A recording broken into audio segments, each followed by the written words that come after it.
ఈ పథకాలన్నీ మీకు వర్తిస్తాయని చెప్పాము. అదే నమ్మకంతో మీరు చంద్రబాబు నాయుడు గారు గెలిపించారు. అలాగే చంద్రబాబు నాయుడు గారు కూడా ప్రతి ఒక్క అంటే ఆ రోజు ఎలక్షన్స్లో ఏ హామీలు ఇచ్చారో ప్రతి ఒక్క హామీని కూడా నెరవేర్చుకుంటూ వస్తున్నారు. ఈరోజు మన నెల్లిమర్ల నియోజకవర్గాన్ని చూస్తే ఒకప్పుడు మన విజయనగరం జిల్లా ఎంతో వెనుకబడిన జిల్లా. ఈరోజు ప్రపంచ స్థాయి వెనుతిరిగి చూసే విధంగా మన నియోజకవర్గాన్ని ఈరోజు ముందుకు తీసుకెళ్లారు. అదేవిధంగా మహిళల రక్షణ విషయమే వస్తే చాలామంది అంటే వైసీపీ ప్రభుత్వం వాళ్ళు ఎన్నో విమర్శిస్తున్నారు. కానీ ఈరోజు మహిళల రక్షణ విషయంలో ముందడుగు వేసిందే మన తెలుగుదేశం ప్రభుత్వం. ఎందుకంటే గత ప్రభుత్వంలో కల్తీ మద్యాన్ని తీసుకొచ్చారు. మీకు తెలుసు ఎంతో మంది మహిళలు తాళ్ళు తెంపిన ప్రభుత్వం అది. ఈ రోజు మళ్ళా మహిళ మీద చెయ్యేస్తే మరుసటి రోజే శవమై తేలుతున్నాడు. అది మన ప్రభుత్వంలో మహిళలకు ఇచ్చే గౌరవం మాట.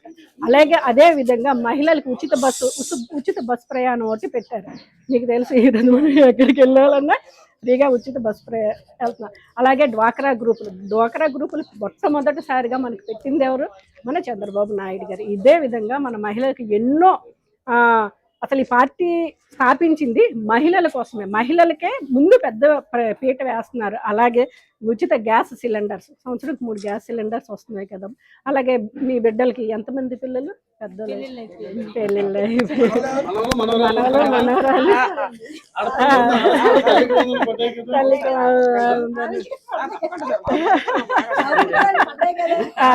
అదే విధంగా గత ప్రభుత్వం పెన్షన్ విషయం వచ్చేటప్పటికి 5 సంవత్సరాల పాలనలో సంవత్సరానికి 250 పెంచుకొని వెళ్ళాడు. అదే చంద్రబాబు నాయుడు గారు అయితే రాగానే 4,000 రూపాయలు పెన్షన్ వచ్చిన నెలనే ప్రతి ఒక్కరికి ఇచ్చారు. అలాగే మెగా డిఎస్సి కోసం ఎన్నో వాగుతుంది ఈ వైసీపీ ప్రభుత్వం. కానీ అసలు వాడు ఉద్యోగాలు ఇవ్వడమే వాడికి చేత కాదు. వాలంటీర్ సంస్థ తప్ప ఒక్క ఉద్యోగాన్ని నేను ఇవ్వడం మీకు తెలుసమ్మా లేదు.